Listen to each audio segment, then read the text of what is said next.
welcome to Talking Trek. We've been gone for forever, but we are returned, just like the Return of the Jedi, only way cooler.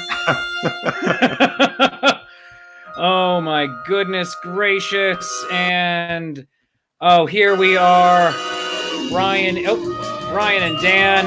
We are back here on Talking Trek. Woo! Oh my goodness gracious. Brian, how does it feel to be talking some Trek today, sir? Oh my gosh, I'm so excited. Oh my gosh. So we got some Trek to talk about today. We do. Yeah, and I came dressed for the occasion. I don't have any Star Trek clothing. What is wrong with you? What kind of a nerd are you? 90% of what I have is all Connecticut Renaissance Fair. Okay, that's fine. That's your baby. You got to walk around and advertise it. That's fine. So I just threw this on. I was out on my motorcycle earlier, which is why my face looks a little sunburned, windburned. I got stung by a bee. My cheek bee flew into my helmet. That was fun. but yeah, I don't have any Star Trek clothing. I've been looking at these the bomber jacket style the Scotty jackets there that he wore, or him and Kirk wore in Star Trek 5. Yeah, Star Trek 5. Just to wear as a motorcycle jacket, I think that would be kind of cool and dorky at the same time. And I think that would be great. I wear my Picardigan around all the time, and this my Discovery era Enterprise captain's jacket, which works great with what we're going to be talking about today. Well, I think we can now call it a Strange New Worlds era. Ooh, Strange New Worlds era. I like it, and that is a fantastic title for the show. Let's jump in. We're talking about the latest iteration of Star Trek. It's the new Star Trek series starring Captain Pike, Star Trek Strange New Worlds. All right, so let's bring it right up here on the screen, and you're going to get to see our reactions also as we talk about it. So here we go. Or as Captain Pike likes to say, hit it. Hit it.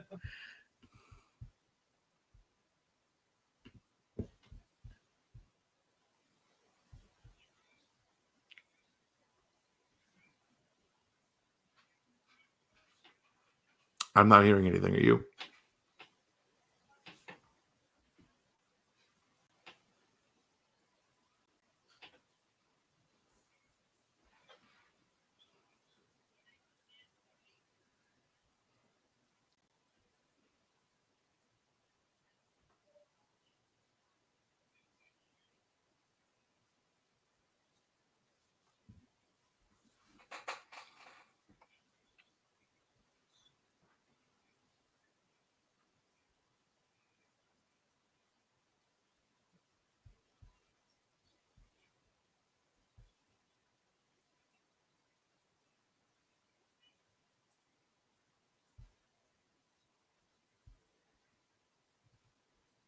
All right, so Captain Pike, number 1, Mr. Spock are all coming back to us, not just in Discovery, not just as a part of short treks, but their own series. I couldn't hear anything with that. You couldn't hear it? But it looked great. Oh no, did I not share the audio? I don't Oh no. I couldn't hear it. Do we need to play it again? Maybe. Let's play it again. What the heck? Oh it's my worth gosh. watching, for me now, like 17 times. So let's do it. All right. Oh my goodness gracious. We are just still learning, and by we I mean me. Yeah, I never clicked share audio. That is my fault. All right. So everyone at home, you're getting take 2 of this. Here we go. Here we go. One more time. Captain Pike coming back to Star Trek, and I apologize. Here we go. 1, 2, and 3. Strange New Worlds. You asked, we listened. Brian, please tell me you can hear I'm this. so glad I finally get to share this news with you guys. Speaking just for myself, I have never received more love from a fan base than I have from the Star Trek family. Without you, this wouldn't be happening. So thank you so much. I can't wait to put on that gold Starfleet uniform and deliver #1 right along Captain Pike and Spock.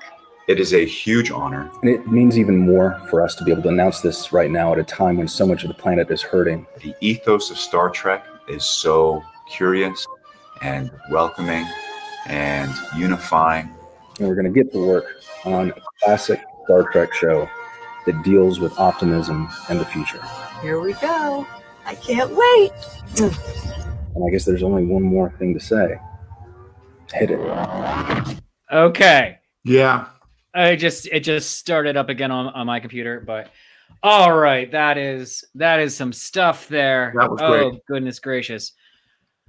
Oh, so what is happening? I'm getting texts from a possible future guest right now, like, live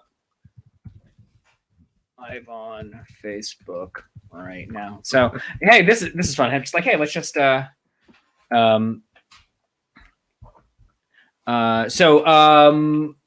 Pike sitting in the center chair. #1, Una, standing off to his right or left, depending on where she wants to stand.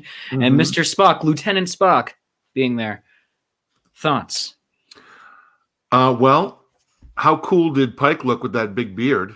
Oh my gosh, he's got quarantine beard, whereas I cut mine off. Right, I just did a little myself, but and then we had alternate universe, mirror universe Spock.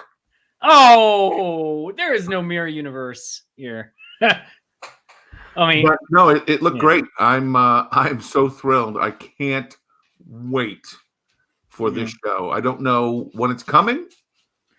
Sometime in 2021, right. If they're able to get back and start shooting, and that'll be how that works. And right now we actually have people watching on many different platforms. I'm trying to just keep an eye on things. The Zenith players are being kind enough to co-host a stream for us on their Facebook and YouTube pages at the moment. Oh, cool. This is also going to my Shakespeare YouTube, but oh goodness gracious, I'm just answering a surprise thing. Talk for a second. I'm going to turn off my mute so you don't hear me just stop the conversation. So okay, well, talk to your talk about this new show. It's got me so excited that we're finally getting what we've all been begging for. I mean, how many months has it been? Has it been a year when we first met Captain Pike? Oh my gosh, I'm they taunted us a little bit. Alex Kurtzman at a couple of the conventions over the summer last year said, we've heard you to the fans. So, I know that many of us suspected that this was coming, and it's just so, it tastes so sweet to know that it's finally here, and we finally got this show that's to see the Enterprise in action again is going to be just fantastic. I can't wait for it. Excuse me. Now, the questions that everyone has, and I guess some of it has been confirmed through interviewing various individuals involved with the production, that it is definitely going to be more of an episodic program, more like the original series and the Next Generation. The hope is, though, that this won't be like Next Generation, which Next Generation was okay, but Voyager seemed to really suffer from this, which was the every week reset. Yes. So yeah, I'm hoping that they're able to move past that, where things that they go, adventures that they go on, people that they meet, things that affect these characters and the ship last and hold on and affect everyone, affect the people, affect the ship, and and the further adventures. Yeah, I mean, I think it works really, really well if they do it as kind of how Babylon 5 and Battlestar Galactica, the reboot, did. Of you have the overall big series arc or seasonal arc, and then individual episodic adventures within that are largely connected to it, but don't necessarily have to be directly connected to it in any big way on an episode by episode basis. And I think Discovery season 2 actually did a great job with that. They did a better job. I don't think that with Discovery, even with Discovery season 2, that you could just pick up an episode and watch it without and understand what's going on. I think you'd still be a little lost. Maybe not quite as much as you were with season 1, or like with Picard, for example. I don't think you could pick up any episode of that by itself. It is together a whole piece that has to be watched together, at least in my opinion. Yeah. I think that when you're doing it, it does need to be very beginning, middle, end. Each episode, it can't feel like every episode is you're waiting for a cliffhanger.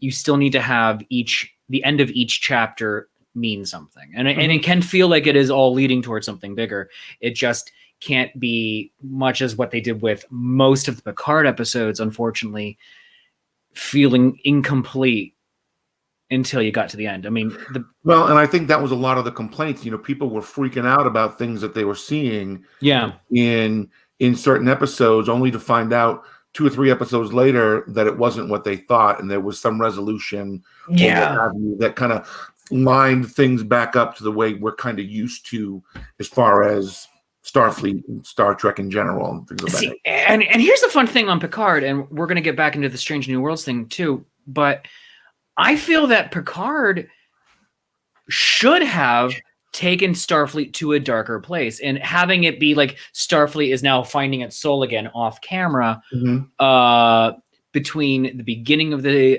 season and the end of the season, I felt was doing a disservice. It's like, no, let Starfleet and the Federation at large lose its way and let it be a series, not even just a series long arc, bringing it back. And it's complete horse pucky, though, that that Starfleet, was in a dark place for the first time. Like, this was the first time we'd ever seen anything like that.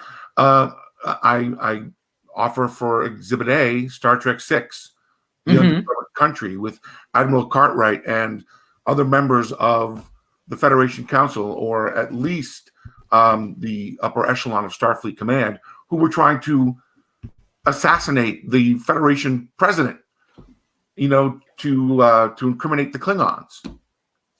Yeah, that's a pretty dark place for Starfleet. That was a bad place for them to be in, no doubt. Essentially, almost like dealing with the same kind of topic as Picard, but with the Klingons as instead of the Romulans. Right. And Star Trek VI, if only because they had a 2-hour or whatever runtime, did it a lot cleaner than Picard did. I mean, the Romulans kept coming up as a red herring. The Borg were a little bit of a red herring. Oh, what a waste of the Borg! What a waste! Oh, it was. I mean, here's what I expected when they. It's spoilers all over the place, people. If you haven't seen things, shame on you. Right. If you're watching this, you're probably a Star Trek fan, and for goodness sakes, if you haven't seen Picard by now, turn us off and come back next week. Or slap. Go binge it. But you have. I'm just going to use what is at hand here. Instead of a Borg cube, I'm going to use a Starfleet Delta. When they're coming into, when they get to Next Generation Delta, by the way, when they get to the planet of the synths, and they're all coming in the your Picard Delta, very nice, I like it. When the orchids are coming up to them, instead of the Borg cube coming in and then hitting the atmosphere and then crash landing on the planet, I feel that the Borg should have been saved for when the Romulans showed up with all of their crazy new model warbirds, which I did not mind, but have them all come in, and then all of a sudden they're about ready to wreak some havoc, and then boom, in comes the Borg cube. It's just like here to protect the synthetics and the humans, and but not actively really even engaging or firing on the Romulans. It's just we're here blocking. You know, I think that could have been cool. Was the Borg cube even and the Borg, the XBs and Q, were they even really relevant to the story? No, they were. Could they be edited out completely and we wouldn't miss them? I mean, obviously Soji needed a place to be. That's where she was located. Yeah. But she could have been on Earth or any other Federation world or even on a Romulan world that they've transplanted to. I don't know. There were so much that it was like it was cool, but it's there almost for the sake of being there. It's like, oh, we got the Borg. Oh, here's Romulans. Oh, and there's not just the Tal Shiar, the secret police, which you learned about in Next Generation and Deep Space Nine, but there's an even more secret organization behind them. And it's just like, oh, okay. I pray to God we don't get like Section 31A. Oh, no. Oh, God, I'm already sick of Section 31. No, don't get me wrong, folks. I loved Picard. I thought it was a fun show. Me too. But I'm griping because I love. I'm nitpicking. Right, exactly. I'm not tearing it down in that way. I enjoyed it, and every morning of Thursday, was it Thursdays that it aired? I think it was. Thursdays. Every Thursday morning, I got up immediately, made my coffee, and sat down to watch Picard, usually 2 or 3 times in a row. Because it was the second half of the season was happening during quarantine. I only knew it was Picard Day because you would text me, "Have you watched it yet?" It's like, no, dude, it's 7 a.m. Right. It'd be like 8 o'clock at night and you still hadn't seen it. And I'm like pulling my hair out. It's like, I got stuff to do. Sometimes it's lie on my couch and experiencing existential dread. And what I was watching a little bit, real quick on that. What I was watching a little bit instead of Picard some days was let's call it classic Picard. I was watching The Next Generation. It's like, give me the hopeful universe. Right. Yeah. All right, but Strange New Worlds. Strange New Worlds. What are we gonna see? I mean, what else is there really to say aside from, my God, I am so excited. And I hope they give us more of, the old flybys that we would get on Discovery, on Next Generation, even on Voyager, where the ship would be moving towards a planet or back from a commercial break, and you'd get a great beauty shot of the ship in orbit or something. I feel like we've kind of moved away from that, and it makes me sad because the ships are such important characters, especially to guys like me. I'm a ship guy, and God, I love to see them as much as I can. I think every Star Trek fan, to one extent or another, is a ship guy or a ship girl because they have the Star Trek ships collections from Eaglemoss, and then Micro Machines had them for a million years, and all the models and the mini kits you can get, and just all of it. Every Star Trek fan, to one extent or another, is a ship person. I have a lot of the XL ships. Yes. In display cabinets, but they're here and here. You can't see them because they're facing me, so I can just glance up. I have the Enterprise A, I have the Enterprise D, I have the E, I have the B. Excuse me. And I love having them there. I may actually get another set of them because I'm working on, and I'll probably use that for shooting. I'm working on a bar in my house. Oh. And it has a small Star Trek theme to it. And my street number is 12, so I'm going to call it 12 Forward. All right. So 1 second here. Brian and I are having a great conversation, but we have a special surprise guest. I wasn't even expecting him to come in. What? Brian doesn't know anything about this, actually. No. Is it my mom? It is not your mom. It is the writer of the Star Trek Next Generation Companion. He was Dr. McCoy on Star Trek Continues. Ladies and gentlemen, our first celebrity guest, first guest ever, our first celebrity guest, Larry Nemecek, Dr. Trek is here. And Larry, do you have your sound? I don't have his audio. Oh, yeah. We don't have your audio, Larry.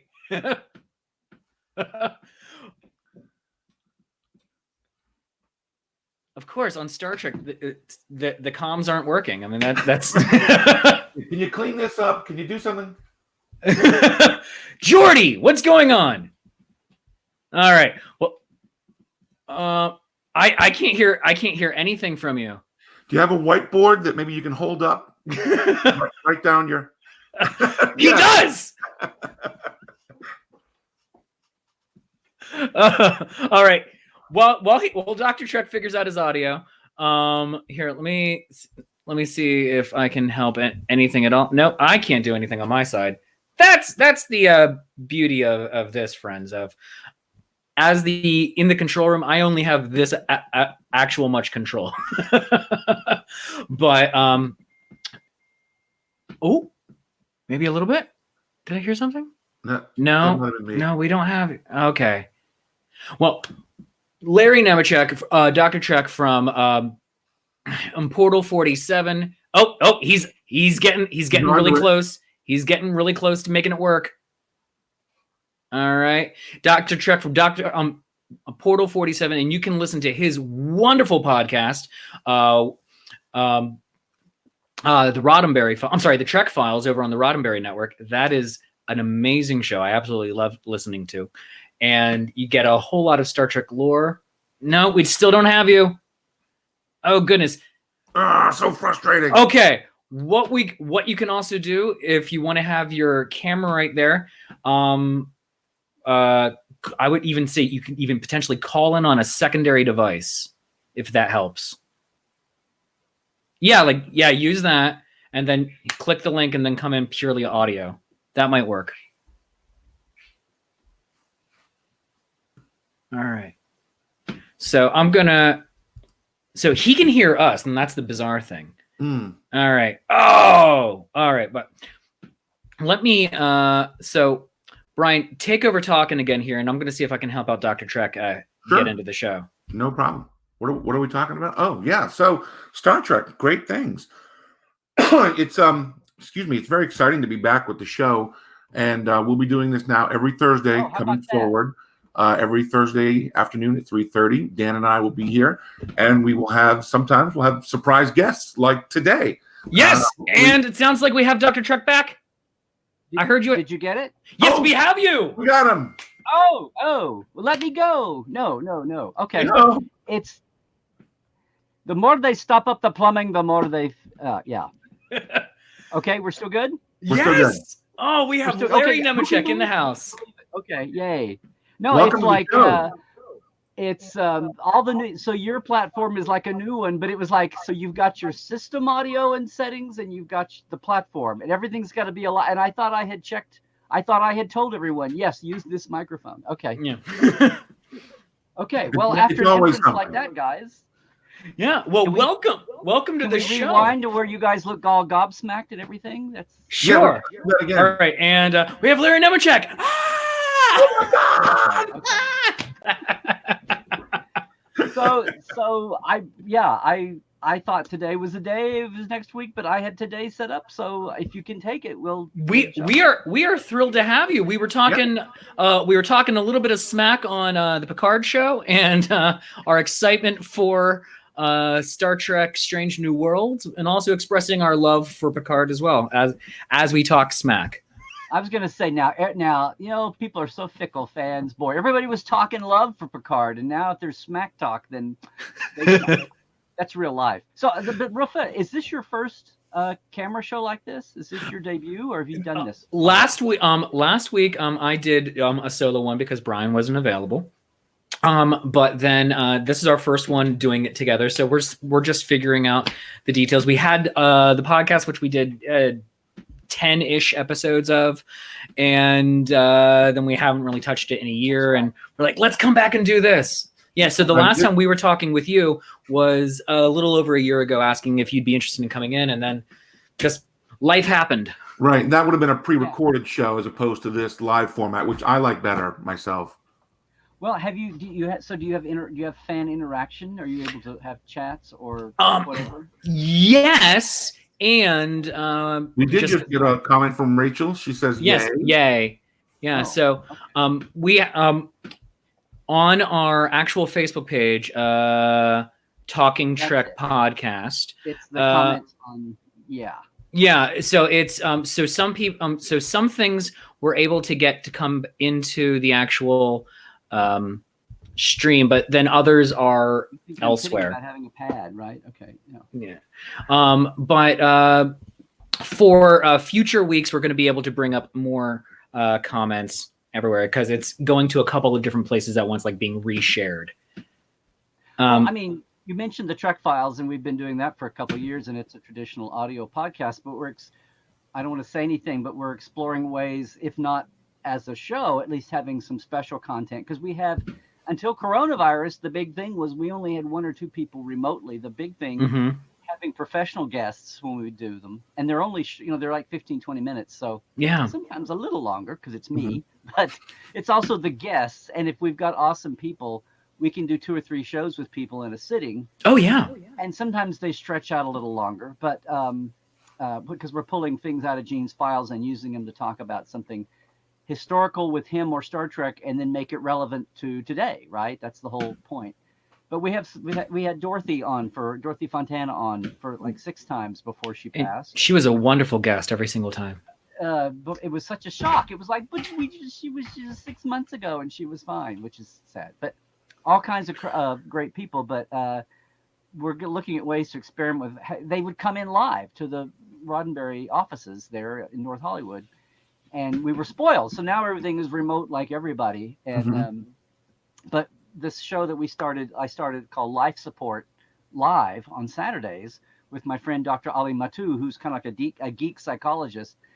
And it's at noon on Saturdays, Pacific, 3 Eastern. So it's a different frame, but it's a camera show and we're multi-streaming it. And I feel for you guys because we've always been there, but there's always been some little techie, glitch or something. It's just we're all just expanding and trying to do a lot more with what we've got, and Corona crazy time has pushed us all that way, and most of it's been for the good. I mean, people are doing all kinds of people are doing some amazing work, and I personally, because I do other shows as well in my day job as Shakespeare, but I think that because of coronavirus, we're actually being almost forced into a second podcasting / YouTubing golden age with this, where we have, because of sheer necessity, tools that in some cases have been with us for forever, but at everyone's command, and everyone is having to get up to, if not expert level, decent technician level. Right. And a lot of people are having to follow, like for work, much less for fandoms and things. They're following for work and getting familiar with just how they interface. And just, average Joe and Jane fan are, if they hadn't been in the Zoom and all that. I mean, I say this about everybody jumping in here early with more production, but see, I've been doing Portal 47 for 5 years, which is on a Zoom-like platform called, like there's GoToMeeting. I've been using free conference call for Portal 47, which is my business. So it's like a mini con all year long for deep diving Trek, even beyond what you'd get at a con and interview and all that. But we've been doing that for 5 years, and I've been leading those for ages. And we have, the webcam and the slideshow capacity. It's sharing screen in Zoom, but we can share screens on this just like in Zoom, but we can also bring in video. That the easiest way to do it is to throw it up in a Google tab. a Chrome tab, so I can have either like a YouTube clip loaded, or even if it's a clip from my computer, throw it over into a YouTube, a Google Chrome tab, and then just share the screen, share the audio, bring it over. So we had to run the first one twice because I didn't click the share audio tab, but overall, it's pretty good because like doing this is actually for me also becoming a job, not just for myself, but contracting out to other people, which is fun and weird. And before you know it, in 5 years, you'll be an expert. Oh, I'm hoping it's in the next 5 weeks at this rate. Because there is no time anymore. It's all a big Jeremy Bearimy wibbly wobbly mess. Nice reference. That's what I haven't heard. No, it's like it's to the point where Saturday Night Live, anything else, like the idea of the Zoom meeting and the Brady Bunch grid, all of that is like a parody point now that the mainstream gets, where But I was going to say the therapeutic thing about this is what's happening, subtextually, is people are able to stay connected this way. If this was just, I mean, you were saying like podcasting's been around. Well, it's been around for over 15 years, but in a big way. 10 years ago, there were one or two or three, like my friend Chris Jones has been podcasting. His Trek FM network has been going since 2010. People the last couple of years, Bill and Dan at the Trek Geeks have been network building. Roddenberry has been network building here for a couple of years. But it's almost like old time radio in the beginning, was the ham operators, listening on a crystal set and trying to get, and within 10 years, big time network radio that led into network TV, all that infrastructure was up and built within 10 years. And it feels like that's what is happening here. It's so many people, if they're either just listening, much less hosting or leading. Exactly. Because everybody can do it. You get a little bit of back, and and right now, no one's got anything else to do, or they haven't. If we're slowly coming out of it before we backslide, hopefully not too badly. But people had the time to get up on it, Yeah. And people can that way. So we've had this explosion but the bottom line for the coronavirus, if the pandemic had hit like 10 years ago or 10 or 12 years ago, I don't think we'd be keeping our cool as easily, because now leading or just following, virtual things and live streaming, people can at least do that. And not just for entertainment, but stay connected, with their FaceTime call with their family, much less their friends, much less national celebrities. So, well, and it's just really funny that it's happened now, and we've got this. The tech has really gotten there in the last, I'd say, even just the last 2 years. I remember the very first Zoom call I did about a year ago. The quality was absolute crap. But the last one I did yesterday, it was clear as day and virtually no lag time. Yeah. Well, like I said, I've been doing, when I started Portal 47 in 2015, like 6 months before CBS All Access was announced, which is amazing. I started at the very tail end of the fallow years. But I had had an entrepreneur business coach, and the coaching world was using conference call software to do group teaching. So I was familiar with it from then, but even within that, it quickly, it was just all and business meetings, and businesses, you have the conference room and everybody's got the little thing in the middle of the table, but it started as audio only, and then they added the share screen capacity and then webcams, and within like a year that came on. But people had been doing business, but it's like people equated that whole technology with boring business meetings. And when I was first doing it, I would call for tech help at free conference call, and they're like, wait, you want to do what? Because it's like their whole concept was the people using this were people who were being forced to sit there. And the idea that people were there because they wanted to be, because it was something fun, it was kind of like, oh, okay. And now it's just a tool, right? But it's funny how this whole and then Zoom was the same thing, and now we're going to have the ladies every other Thursday quilt league is going to have a meeting, on Zoom. And it's a whole, but that's what happens when you have the good and the bad, when you have a social upheaval like this, like 9/11, things, a lot of things, crap happens, but a lot of things shift, how residual, hopefully good, Yeah. Brian. Years ago, when everyone was talking about the technology that Star Trek inspired, I wonder if this will be added to that list. I think it will. Because Well, this it's fun is to just watch. like looking at the screen on the bridge and having a couple of different starship captains talking at the same time. Well, we don't even have flip-ups on our smartphone. We didn't even have to. We didn't have to keep that going to have but the touch interfaces that might, it was all a way of having cheaper consoles, on set design. Just have it be a flat layer. No need for buttons and knobs. Right. No more jelly beans. So on that, in 1996, there was an exhibit at the Carnegie Science Center in Pittsburgh, Pennsylvania. It was the science of Star Trek, and they had touch screen interfaces brought from Star Trek: The Next Generation and Star Trek: Deep Space Nine there at the exhibit. And it was really funny because the better operating ones gave you a little buzz feedback under your fingertips. But most of them didn't work very well. It was like you had to hit it again, hit it again, hit it again. We've all had that, just like operating on older versions of our phones.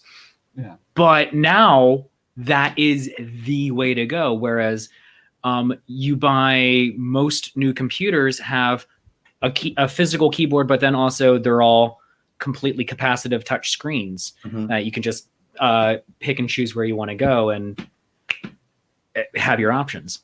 I saw that same exhibit at the Boston Science Museum. Oh, so great! It was wonderful. They also had Star Trek. They also had Star Trek, the Next Generation era uniforms you could buy, but my parents wouldn't buy it for me. Imagine that. No, that was the science tour. Was the tour that started at Oregon. The guy who used to write our science column for the Communicator magazine, Terry Hiller. He was the original science consultant. Oh, when it started at OMSI, but it started when the idea was birthed when Gene was still alive. So they were actually talking about that in 89 and 90. And then they built it and it was there for like a year. And then they built it to tour and then it toured around. I don't know that I ever saw that. I mean, I helped pull imagery and things as a consultant for it, but I don't think I ever got to see it live.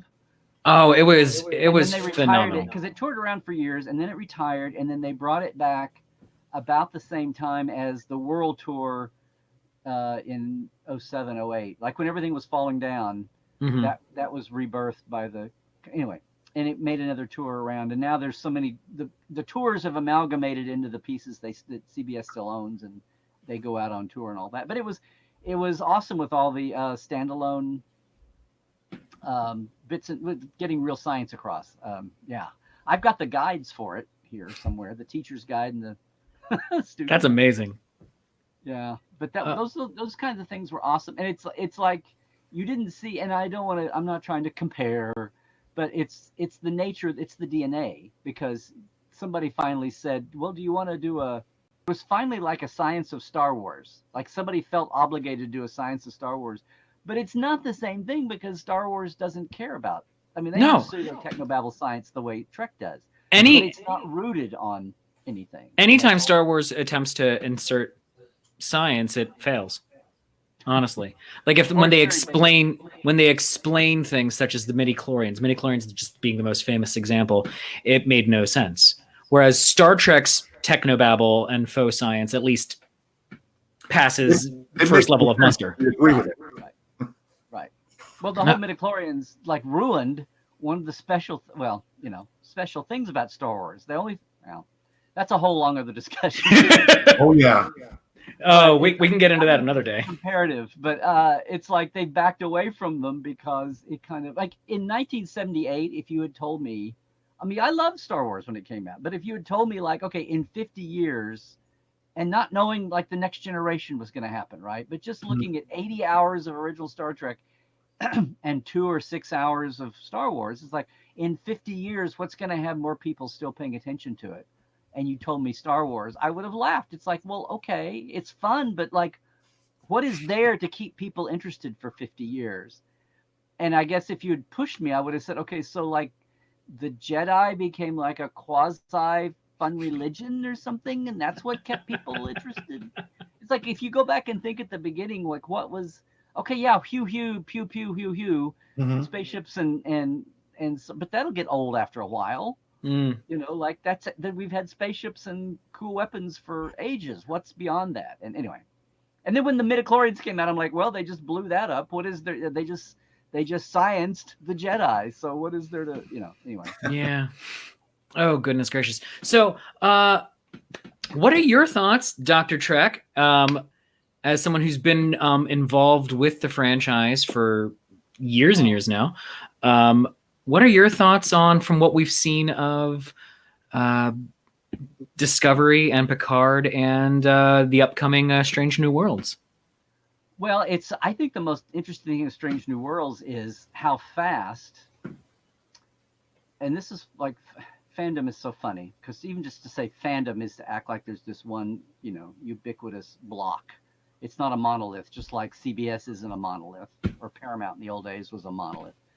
But I think the most heartening thing is to show that they actually did pivot. It's not like they said, nope, we've got Section 31 up next on the assembly line, and Picard, you'll have to wait your turn. Somebody at CBS is going, Jesus Christ, they're screaming for this. Let's give it to them. You know, it's like in a year or two, this will all be cold by then. So hats off to CBS for knowing how to still make a buck. Yeah. You know, they'll keep their money. They keep doing that.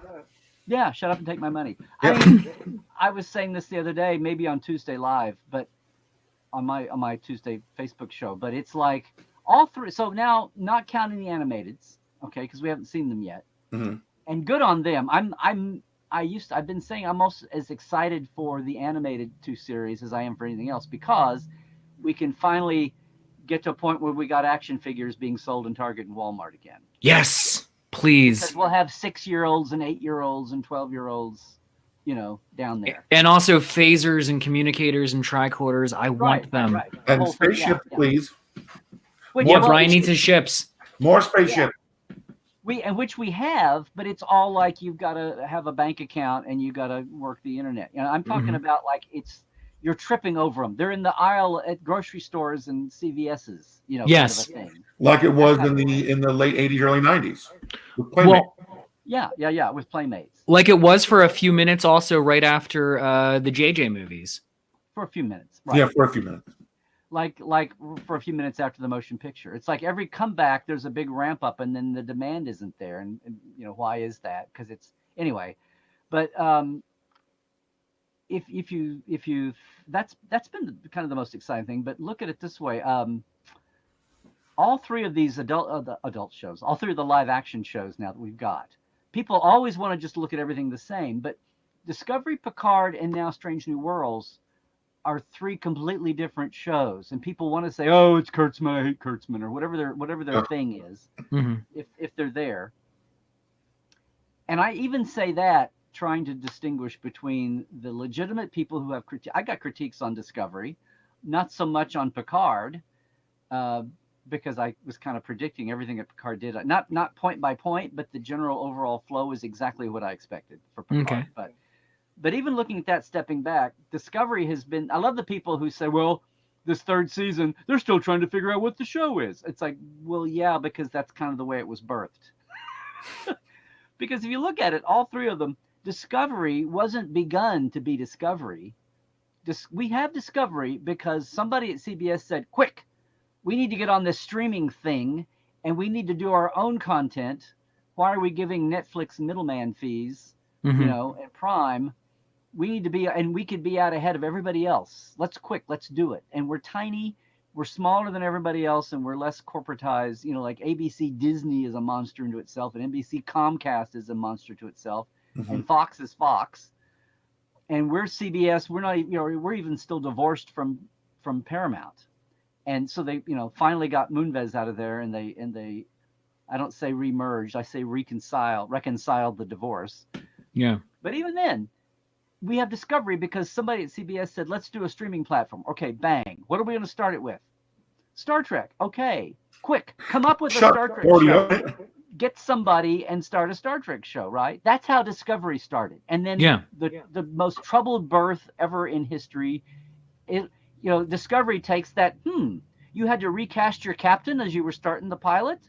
I'll take that and raise you changing showrunners 3 times.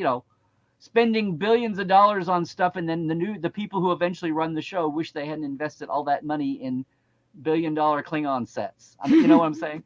Mm-hmm. And then look, so the second show, so that was Discovery, wasn't planned. It was a pitch. Picard is the brain trust sitting around going, what should we do for a number 2 show? Do you think we could get Sir Patrick to do a show? Let's see. Let's find out, as Scotty once said.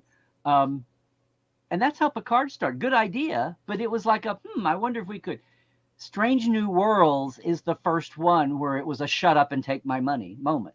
It was like, we created a monster. It's a good monster. Let's do it. Okay. Even with the other things on the launching pad. Yeah. So they are all coming from a different place. And what that also means is Discovery was this drip, drip, drip of secrets and news, excitement for Brian Fuller to be head of it. And then the first visuals that came out, people were like, ugh. And it was birthed, with the mom and the dad fighting, whatever. Or the kids and the mom and the dad fighting, getting a divorce as the kids being born. Picard is birthed in the internet melting down in love from the moment they said it at Vegas. And it's months and months and months of just everything that, people could trip, bust their head open, and throw up. And people are like, oh my God, but it's for Picard. We love it. You know what I'm saying? It was like all golden all the time. And yeah, people can critique it now. Yeah. But the lead up was all. So you think that was born in love. Now look at this. This is not only just born in love. This is like good old school motion picture. You're here because the fans demanded it. I don't mean in a demonstrating way, in an activist way, but just talk about fan ownership is going to be strong in this one. You know what I'm saying? They all work in a different way, and the vibe around all 3 of them is different, and it keeps evolving. And maybe they'll do something stupid and blow that, but it's hard to see. Well, it's also nice to have that. It's like a football team blowing a 40-point lead kind of thing right now. Well, yeah, there's that. But I do like that you're going to have those 3 series all happening simultaneously with each other and not interacting with each other. I mean, you had Deep Space Nine and Next Generation happening a little bit concurrently, and there was a little bit of crossover. And then DS9 and Voyager. Voyager disembarked from Deep Space Nine. But they weren't. I mean, they were able to interact in the same universe. Whereas even the Next Generation movies. Yeah, exactly. So Star Trek had a cinematic universe before. That's what I've been saying for years. Star Trek did all the things before people had fancy buzzwords. Exactly. But this now, you can have not so much plot points interact or characters interact, but concepts interact. Because if you have Pike in the 10 years before Kirk taking over the Enterprise, and then you have Picard 150 years after that, and then you have Discovery now 1,000 years after that, it's all Star Trek and it's all wonderful, but it's all separated into different eras that it's beautiful. And when I first came to LA to work on the companion book, and was able to soak up the vibe from people and just talking to the writers, and every writer said, not everybody can do this.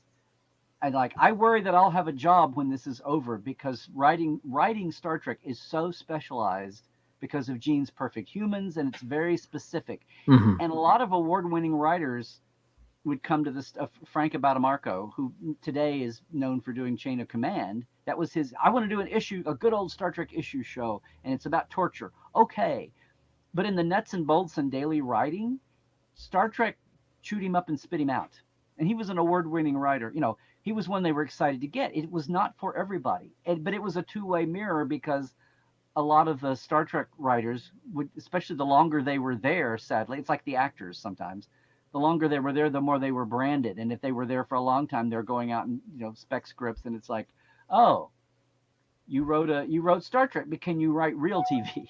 Now, that's changed since the 90s, because so much TV has gone genre, right? And serialized, and that landscape has changed. But I remember the writers commiserating over that, but also saying, boy, writing Gene's perfect humans is hard. And I remember saying, end of Next Generation, my fanboy wet dream was, well, then do founding. I screamed for years, do founding of the Federation, Romulan War. You don't have technology to save your ass every week. You can learn the lessons that the later guys take for granted. There is no prime directive. There is no this. There is no that. And there is no temporal prime directive. So you're stumbling into things. You can be heroic, but make mistakes. Yes. And your writers don't have to have the Picard level, Cisco Janeway level perfect, or even the Kirk level perfect humans. On that, I felt that going into that era, Enterprise had one of the strongest pilots of them all. And it then turned into one of the most dragged over series, but its pilot, Broken Bow, I thought was fantastic. When you say I'm not sure about you, Brian. Dragged over by the fans or dragged over by the creators? By the fans. Fans in large part did not love Enterprise. I didn't see the whole thing. Oh yeah, I mean, there were a lot of valid reasons. Yeah. Rick and I gave up on it after the third season.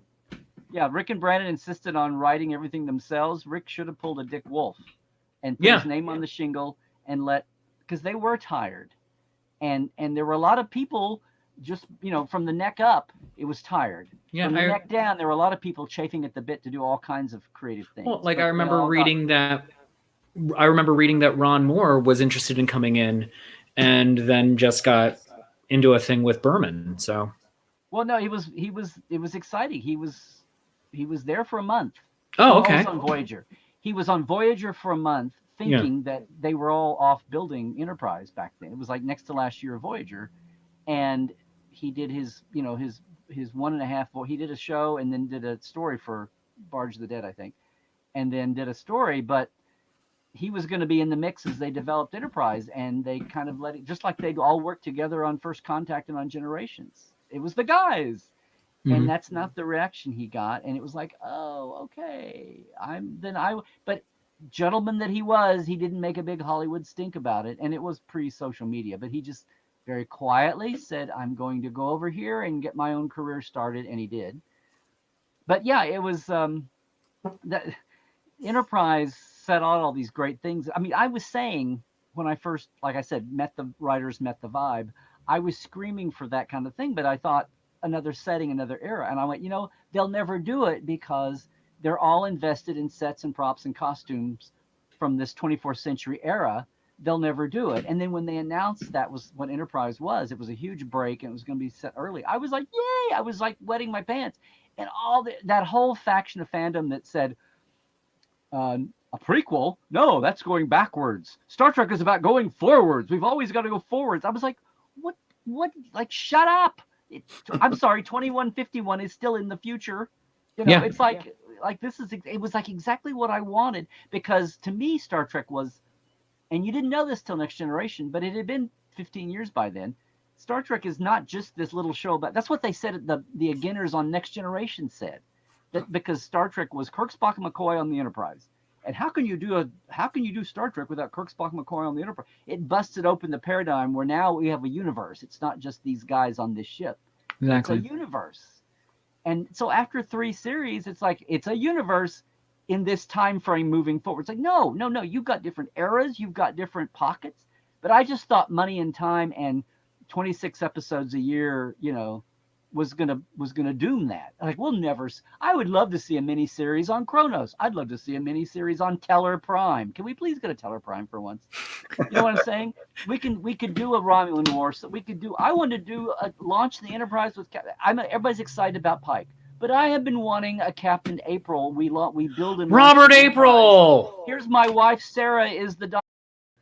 I've been wanting that for ages. And here's the Constitution class, the biggest, coolest, neatest thing we've ever done, and have the gooseneck lamps and the whole thing, I mean, I wanted that, but like, how about a midway Kirk and Picard show? Ooh, and the monster in the room, I'd be so happy. Anyway, there's all these different things you could do, but I thought for years, well, it's too much of a investment in time and money to build the sets and costumes and all that just for a few shows. But now we live in a time when that's the thing. They do short treks. Yeah. They can do 10 episodes and then not care. You know what they could also do in that in between period is bring back the best uniforms of them all, the Wrath of Khan era movie uniforms. Oh, okay. And do an Enterprise C series. Yes, Rachel Garrett on the Enterprise C. Or I've been saying it doesn't have to be the Enterprise C. Just put something in that time. Yeah. A late B, early C, but just do something in that time frame. And it doesn't have to be the Enterprise if you don't want to go, all out and have recast Rachel Garrett or whatever. But just have something in that, and then the Enterprise C could have a guest if that's where your head is. Either way, but just do that era. Has not been touched. I thought they were going to go down that road back when Discovery was first announced, that we were going to get more of an anthology, and we would see 10 episodes of somebody on a Next Generation or afterwards ship, or somebody on a pre-Kirk ship, or somebody on a just after Wrath of Khan, or in that era. And then Far Future as well. Maroon uniforms. Yeah, you're right. It's going to be a big investment in those costumes and props. But if they keep going back to different crews and telling different stories, they just have a costume room where what era do we need this season, and pull them out. Yeah, totally. Well, and an anthology. That was Brian's pitch. He wanted American Horror Story it. I don't know if it would be like the same core cast and then they just play different characters each time. That might have been that could have been fun.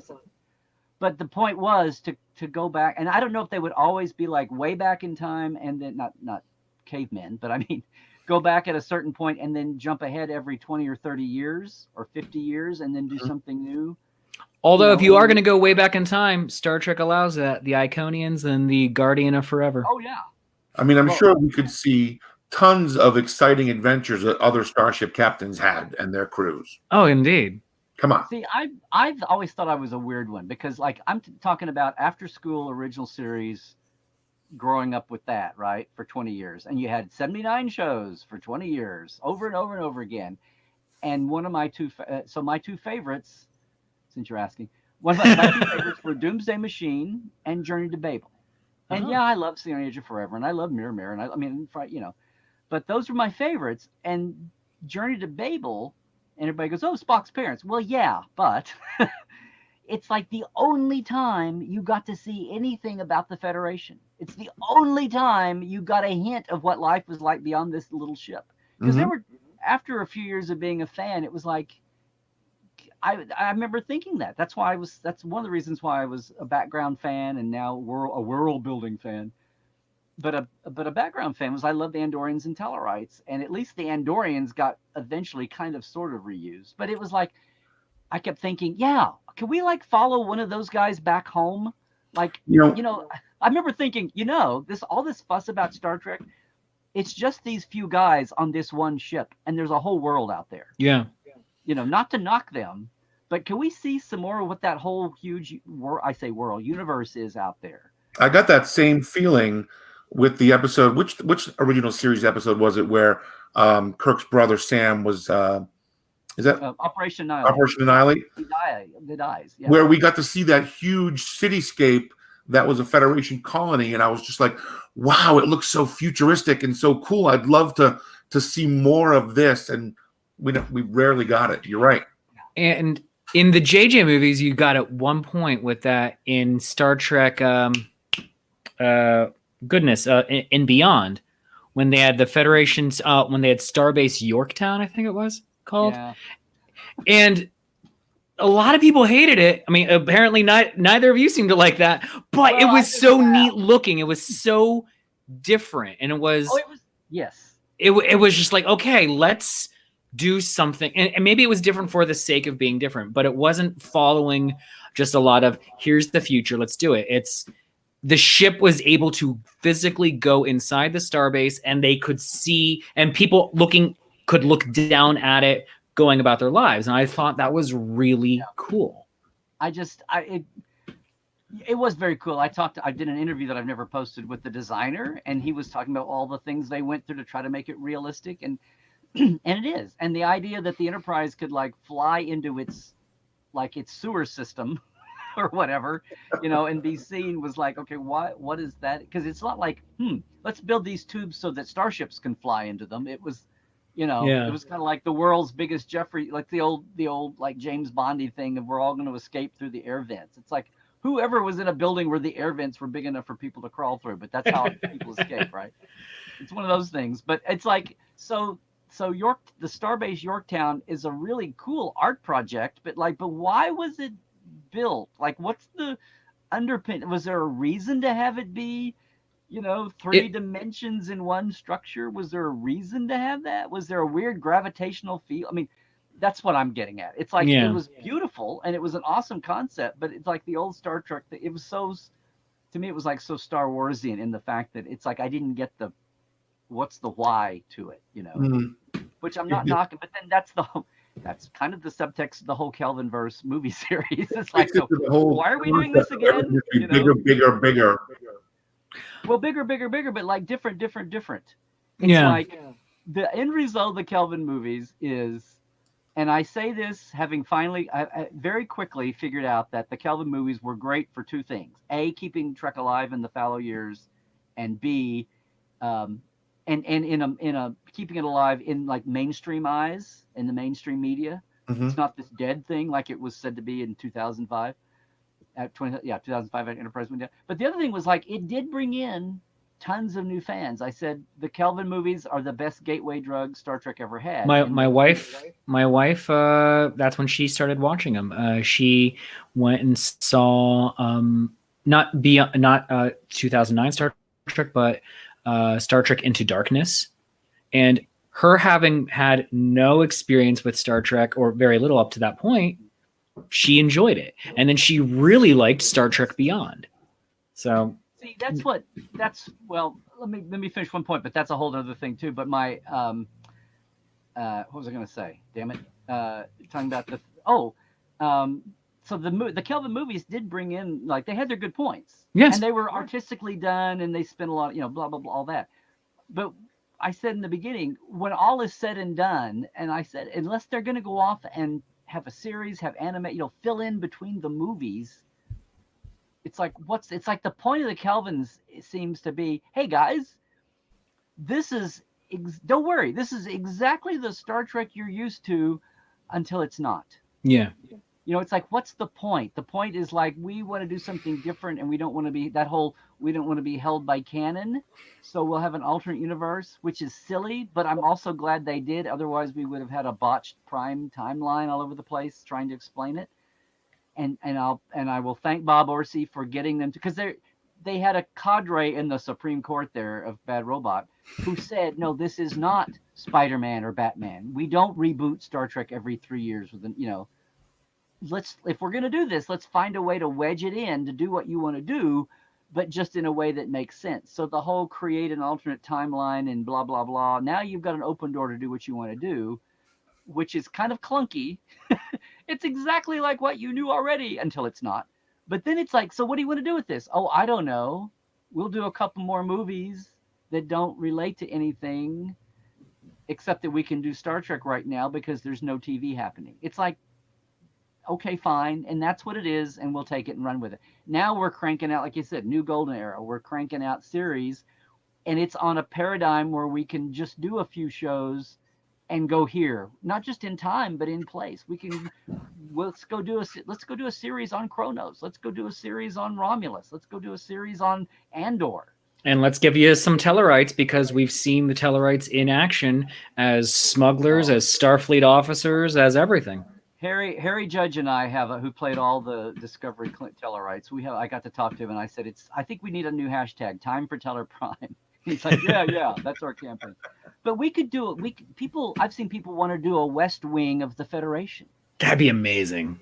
Wouldn't that be incredible? And have all the alien intrigue. Yes, we're all, the Pollyanna or whatever, not Pollyanna, but we're all the good-fearing Federation. Now, but see, that would work perfectly. If it was made today, it would be like the Federation behind the Federation that bans. Do you think we get Aaron Sorkin on board for that? That's what I was gonna say. You get have Aaron just write a West Wing episode, okay? Now go in, change names of people, change names of places, and so we have a situation out on Cestus 3. Okay, what's the situation on Cestus 3? President, Federation president in the books, Nan Bacco. She has got to send someone out there, and she decides she's going to go herself because she's a huge baseball fan. And Cestus 3 has an entire baseball league, and then you get to bring in Captain Cisco, but he's somehow back. I don't know. They'll figure it out. But like, you can do this, but you treat it exactly like the West Wing, because the West Wing was the ideal. There we go. The West Wing was an idealized version of American democracy. The Federation, on its best days, is an idealized version of what we think the future could be. But still, I think it's a match made in heaven. You've got perfect humans, but you still have imperfect humans running this bureaucracy. You've got the Niles Barrises, you've got the lapses, you've got the, if people, I think this is a whole other topic. Right? Admiral Cartwright. Yes, Admiral Cartwright. Who gets when people are like yelling about Admiral Clancy dropping an F-bomb and the Federation having a synth ban, and it's like, I'm sorry, did you like forget this whole Manchurian Candidate plot here from Star Trek 6? That Gene was not happy with, but it got done. Complete. It was amazing. Huh? Complete with Scooby-Doo ending. Let's find out who he really is. If you're watching the right version, yes. You know where to look. This is not Klingon blood. Actually, that wasn't a Klingon. It wasn't a human masquerading as a Klingon. That was really Odo. It was Odo. Shapeshifter. He created a mask so he could preserve his shapeshifter identity. See? It all comes together. And he was growing a mustache so you wouldn't know him 100 years later. Yeah. No, totally. I believe this.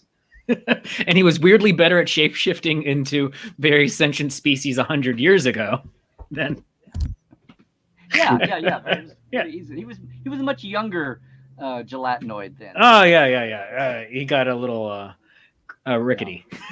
So you can tell. So Strange New World, right? The Pike Show. You can tell. Oh, I was laughing about this. I said the minute they announced, because those names have been leaking and out there, and people can see the patent applications and all, and the union things that the production industry. It's hysterical when routine things get posted, like a production, renting, or a union posting of here's who's been hired, and fans find it and they go, look, here's 20 people listed for all the different jobs in the whatever department, with Strange New World at the top. And people are like, it's the savvy people are kind of like, well, it's obvious what it is. They're like, well, now we haven't heard anything officially announced by CBS, but they don't want to say like this isn't some troll bunk ego turd coming up with this to make himself look good. This is like just boringly bland production industry stuff, and it's not anybody on a tear to make fake news. Yeah. But it's somebody that just did a thing and forgot that the world might access this. And it's funny because the people that find it most of the time are like, oh, look, here's a thing. Of course, we don't know if it's for real or not, because they don't want to be the person out there screaming, oh, look. Right. Okay, fine. You found your Christmas present in the closet early. Fine. I watch a young guy named Ketwalski who does a great show. Ketwalski's is good. All the time. He's great. See, that's the thing about today. Like, that's what he's doing is what I say we. A lot of us have done over the years, either with one foot in officially or not. I mean, it was really frustrating in the early days of, not the early days of the web, but when StarTrek.com was a news team here in LA, when it was all the guys at the studio, and I work with them half time. It was when they were casting the JJ movies, the first one. And by the way, when they announced that the movie was going to be called, it's a marker of, I don't want to say the arrogance, but the arrogance and ignorance. Okay. When they named the first movie Star Trek, and here's me having been 15 years of trying to people talk about Star Trek when they mean a specific series, but if they're on that series, they don't all say Star Trek Next Generation. They say Next Gen or TNG or DS9 was easy. But there's a difference between Star Trek, the actual name of the original series, right? And it's technically the name of the animated, but we never say that. But Star Trek is the name of the first series, and Star Trek is the name of the whole franchise. And we got a thing in Communicator where we had a style that if we used Star Trek in italics, that meant the title of the first series. And if we used Star Trek in like Roman stand-up letters, we're talking about the whole franchise.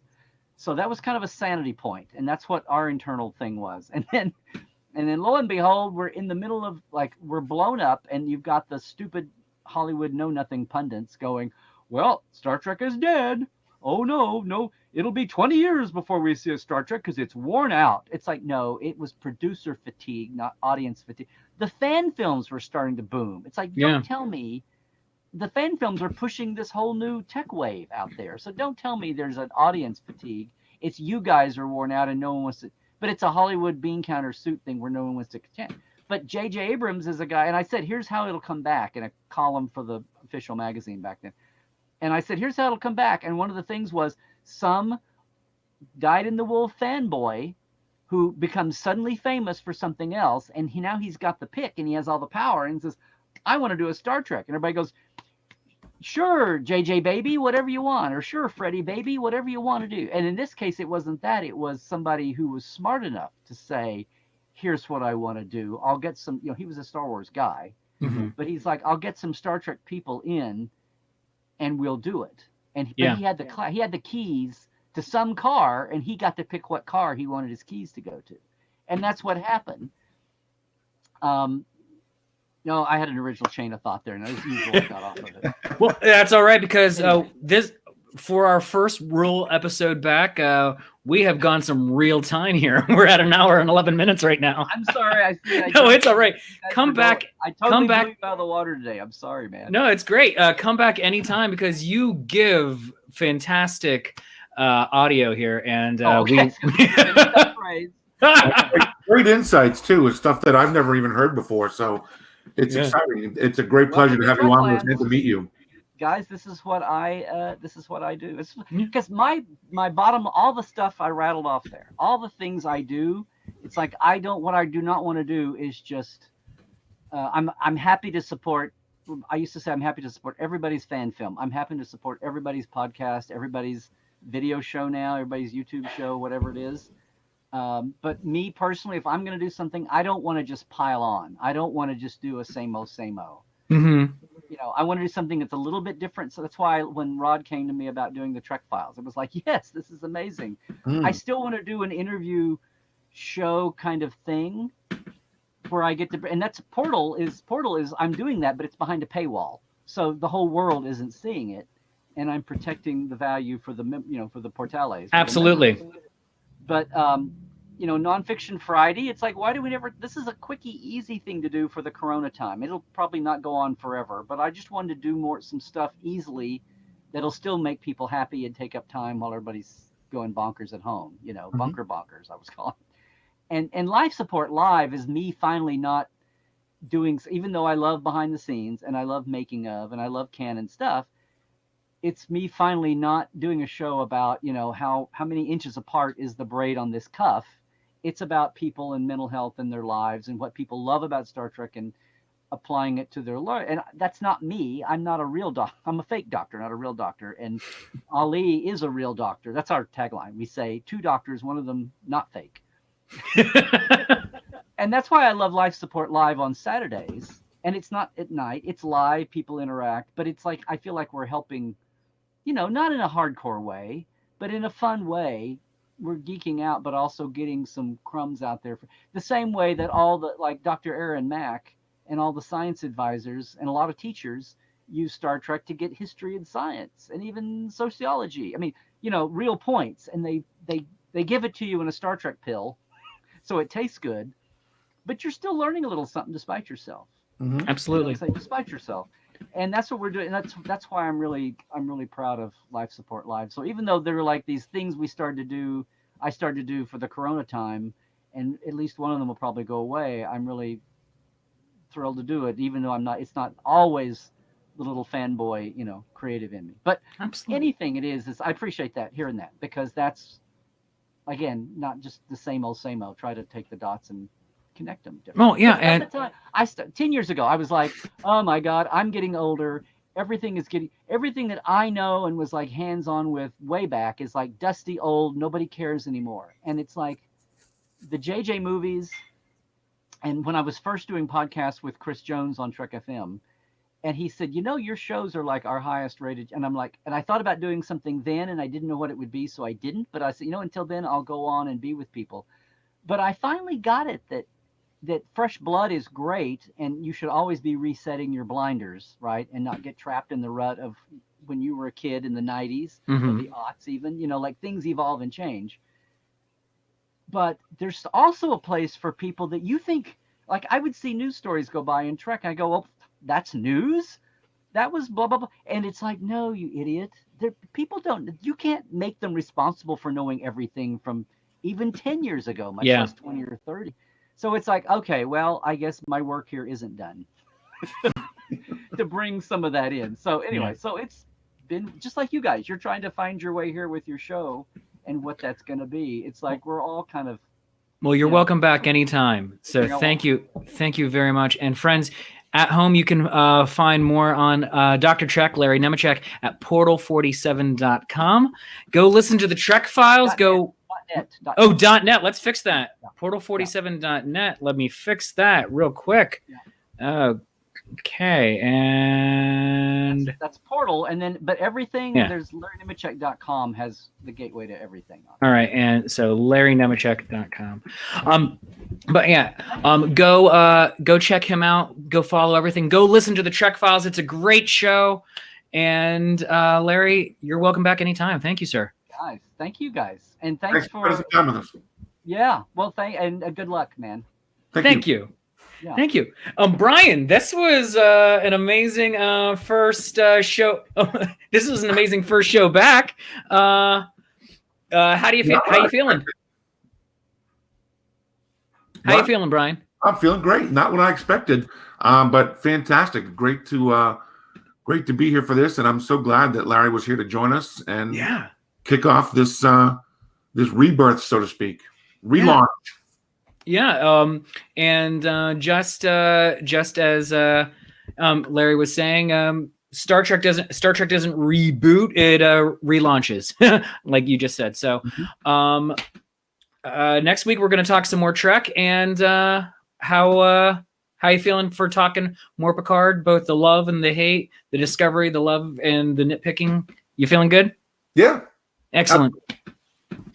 All right. Well, until next time, friends, you can follow us on Facebook, facebook.com/Talking Trek Podcast. You can go find us on YouTube. I have the link in the show notes, but because it's very long and we can't create our own URL until we have at least 100 of you following us. So go follow us on YouTube. But thanks very much. I'm Dan. I'm Brian. And we are Starfleet. Live long and prosper. Good night, everybody. Thank you. Bye-bye.